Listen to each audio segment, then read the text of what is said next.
ka san shi dan adam yana da son kanshi saboda haka abu da na ya shi wani ne ai wani da na ka'idar rayuwa mustahili ne wai mutum ya rayuwar kowa yana son shi ba zai ya taɓa yiwa ba zai taɓa yiwa ko da irin mutum yana da irin wanda suke suka ne ko suke adawa da shi ko kaza kaza amma ba su ne babban matsala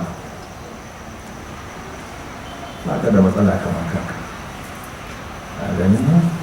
shi yasa za a ga magabata kullum suna gaya mana cewa shi ne hankali shi ne wurin da ya shagaltu da kanshi da amma shi da kanshi wajen gyara kanshi a sadatar da shi ba a ruwan shi da mai mutane su ci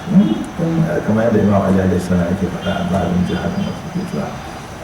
mai hankali shi ne wanda shagaltuwa da kansa ya mantar da shi ne mutane suke ci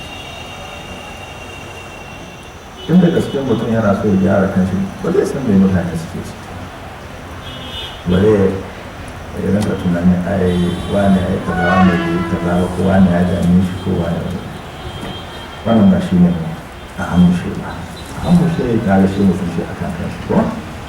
da wato wannan yana da muhimmanci sosai